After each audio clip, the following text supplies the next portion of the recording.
Hello बच्चों, आज हम फिगर्स ऑफ स्पीच का पार्ट 2 बनाएंगे।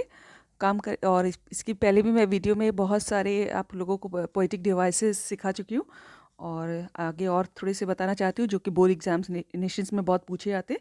सी poetic licence. Poetic licence describes the freedom of an artist और पोएट और an author to change details, distort facts और इग्नोर द यूजुअल रूल्स। ठीक है, तो पोएटिक लाइसेंस का मतलब ये होता है कि जब जो नॉर्मल रूल्स होते हैं इंग्लिश लिखने के, उसमें कुछ डिस्टॉर्ट करके, यानी कि उसका रूप बिगाड़ के थोड़ा, या उसमें थोड़ा चेंज करके, और ये चेंज इसलिए करते हैं ऑथर्स और पोएट कि उनको ये लाइसेंस दिया जाता है कि आप ये चेंज कर सकते हैं थोड़ा बहुत। और ये उनका इसका पर्पस ये होता है कि वो इसमें एक इफ़ेक्ट डाल सके, या फिर राइमिंग स्कीम जैसे साउंड सेम साउंड करा सके उसको, या फिर इम्प्रेशन बढ़ा सके।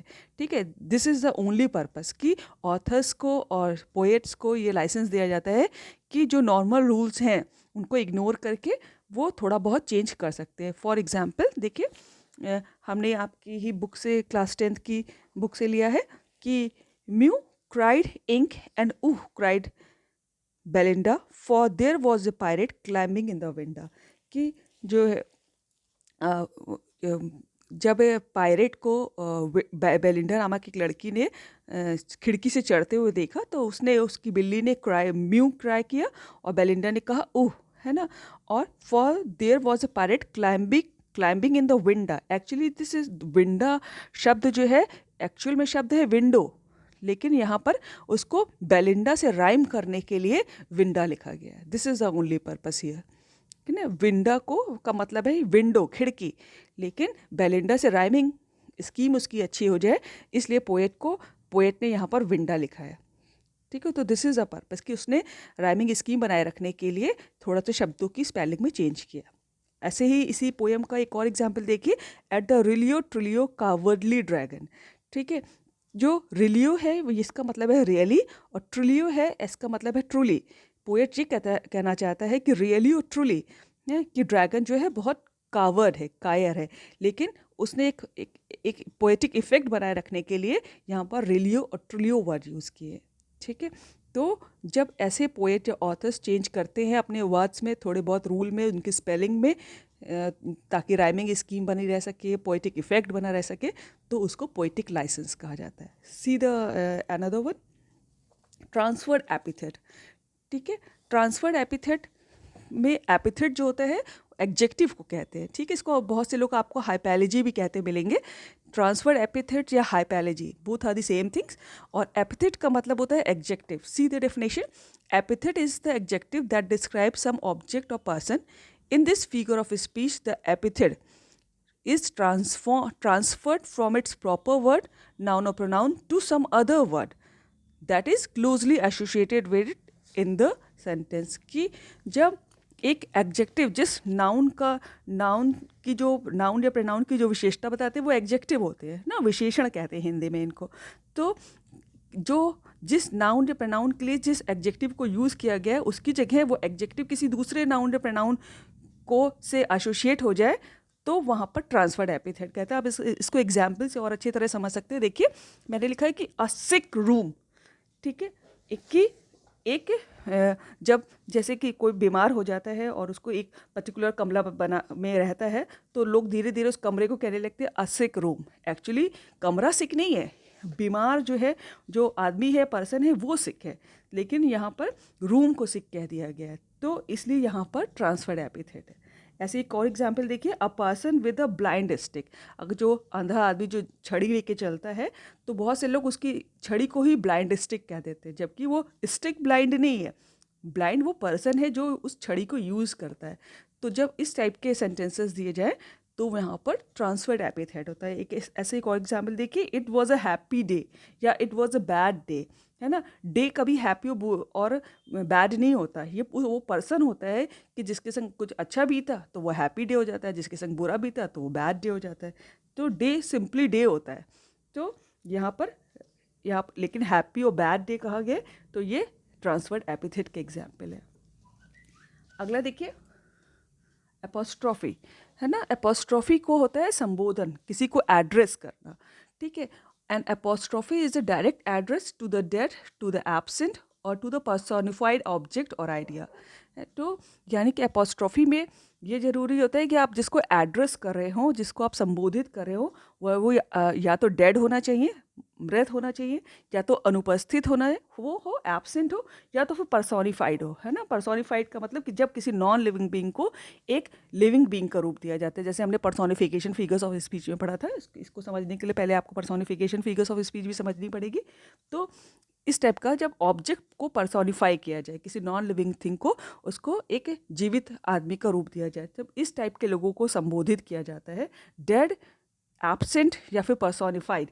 तो वहाँ पर एपोस्ट्रॉफी फिगर्स ऑफ स्पीच होता है। और इसका सबसे बड़ा एग्जाम्पल है कि आपको लाइन के एंड में साइन ऑफ एक्सक्लेमेशन, है ना, साइन ऑफ एक्सक्लेमेशन आपको मिलेगा जहाँ कभी, तो आपको ये साइन ऑफ एक्सक्लेमेशन दिखाई दे तो इसको ऐसे, तो आप जो है उसको वहाँ पर एपोस्ट्रॉफी लिख दीजिए। ठीक है, एग्जाम्पल देखिए, O death where is thy sting.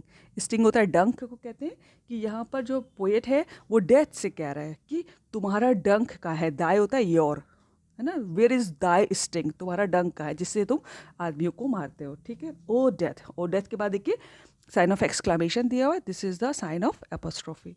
अगला देखिए, why don't you ever work you stupid computer. ठीक है, कि तुम ये स्टूपिड कंप्यूटर, तुम काम क्यों नहीं करते हो। ठीक है, कभी काम नहीं करते हो। ठीक है, जबकि कंप्यूटर एक नॉन लिविंग थिंग है, लेकिन यहाँ पर उसको ऐसे काम बोला जा रहा है। और देखिए sign of exclamation in the end is also there. Third देखिए, oh liberty why are you so dear. कि पोएट कह रहा है कि ओ लिबर्टी, स्वतंत्रता, आज़ादी, तुम इतनी प्यारी क्यों हो, क्योंकि एवरीबडी लव्स फ्रीडम। ठीक है, तो यहाँ पर ऐसे उसको स्वतंत्रता कोई आदमी नहीं है, कोई चीज़ नहीं है ना, लेकिन उसको ऐसे बोला जा रहा है कि जैसे स्वतंत्र फ्रीडम से बात की जा रही हो, लिबर्टी से। तो this is the example of apostrophe. एक और दे देखिए, ओ डेथ कम सून, ओ मृत्यु जल्दी आओ। ठीक है, ऐसा कि नहीं है कि मृत्यु के कान वो हमने कहा तो उसने सुन लिया। ठीक है, लेकिन यहाँ पर उसको एड्रेस कर रहे हैं, और ये सब डेड है या फिर पर्सोनिफाइड है ना। कंप्यूटर देखिए पर्सोनिफाइड किया है उसको, तो यहाँ पर एपोस्ट्रॉफी है। और साइन ऑफ एक्सक्लेमेशन का ध्यान रखिएगा। अगला देखिए, पैराडॉक्स। पैराडॉक्स जो होता है इसको कई तरह से देखा जाता है, और इसको विरोधाभास कहते हैं। जब दो ऑपोजिट चीज़ें आप कहना कुछ चाह रहे हैं और लिख कुछ रहे हैं ना, उसका मतलब बिल्कुल उल्टा हो, ऐसे सेंटेंसेस मिलेंगे तो पैराडॉक्स होगा। सीधा डेफिनेशन, आप लोग को बच्चों डेफिनेशन याद नहीं करनी है, ये बस आप लोग को समझाने के लिए। आप लोगों को सेंटेंस मिलेंगे तो आपको पहचानना आना चाहिए कि कहाँ पर कौन सा फिगर्स ऑफ स्पीच है ना। डेफिनेशन से याद करने की ज़रूरत नहीं, बस समझ लीजिए किसमें क्या होता है। Paradox is basically a contradiction in terms, it is a statement that seems contradictory, है ना, कॉन्ट्राडिक्टरी जिसमें विरोध दिखे, अनबिलीवेबल जिस पे विश्वास ना किया जा सके, और एब्सर्ड, है ना, जो एब्सर्ड हो, असंगत लगे आपको, but they may be true. देखिए, the child is the father of the man, एक वर्ड्सवर्थ की बहुत ही फेमस सेइंग है कि the child is the father of the man. अब एक बच्चा जो है एक आदमी का फादर कैसे हो सकता है ना, दोनों कितने ऑपोजिट लग रहे हैं ना, तो दिस इज़ पैराडॉक्स। अगला देखिए, this is the beginning of the end, ये अंत होने की शुरुआत है। यानी कि कोई चीज़ ख़त्म होने वाली होती है तो उसका भी कहीं से ना शुरुआत होती है ना, कि हाँ अब ये लगता है कि अब ये ख़त्म हो जाएगी, तो this is the beginning of the end. ये this is the example of, very good example of paradox.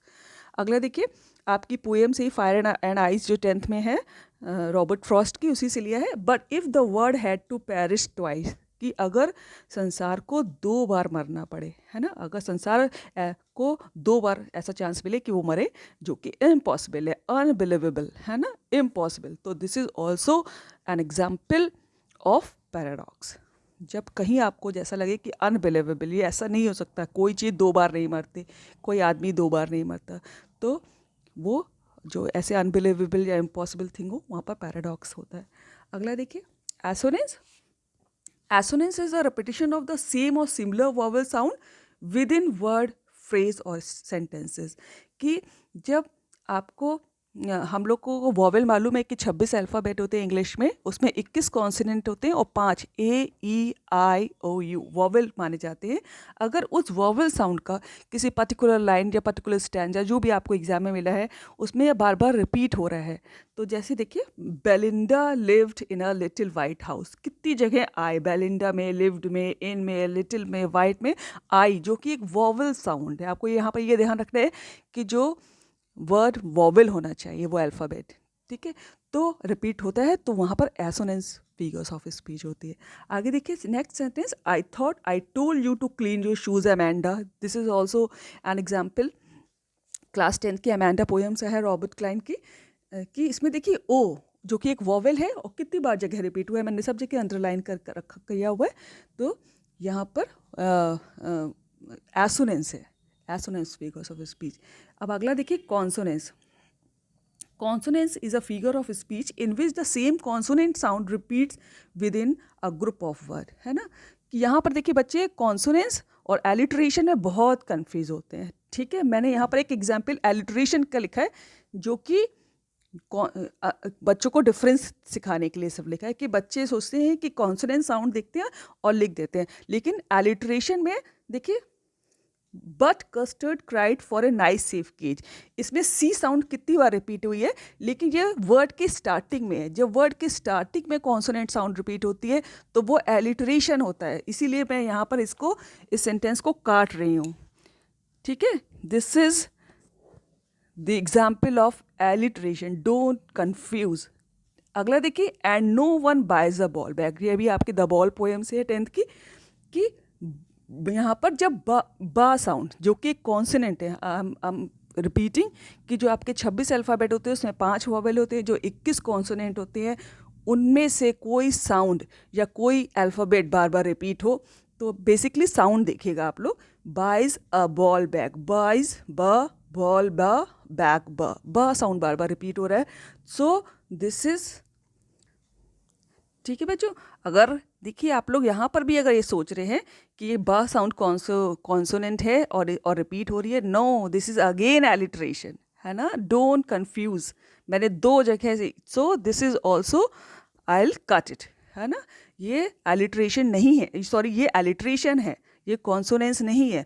Consonance और एलिट्रेशन में यही अंतर होता है कि जो कॉन्सोनेंट होते हैं हमारे 21, उनकी साउंड वर्ड के स्टार्टिंग में नहीं, शब्द के बीच में मिलेगी आपको, ठीक है। देखिए third one is the example of consonance, Mike likes his new bike, इसमें के साउंड जो है बीच में आ रहा है, कोई भी वर्ड से स्टार्ट नहीं हो रहा है, तो ये जो है के साउंड, ये जो है कॉन्सोनेंस है, ठीक है। इसमें बहुत अच्छे लोग कंफ्यूज कर जाते हैं, इसलिए मैंने आपको 2 बार एलिट्रेशन का लिख के काटा कि कंफ्यूज मत होइएगा, बीच में होगी। अगर एलिट्रेशन होगा तो वो स्टार्टिंग में वर्ड की होगी साउंड, जैसे कि कस्टर्ड, क्राइड, केज, का साउंड बार बार स्टार्टिंग में है, वर्ड जो आपने वर्ड लिखा है कस्टर्ड उसके का स्टार्टिंग में है।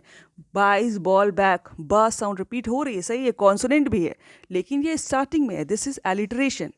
और जो बाकी के साउंड में से कहीं और स्पेलिंग के स्टार्टिंग में ना हो कि बस कहीं और एंड में, बीच में, कहीं भी हो, लेकिन स्टार्टिंग में नहीं होनी चाहिए, तो वहाँ पर कॉन्सोनेंस होता है, ठीक है।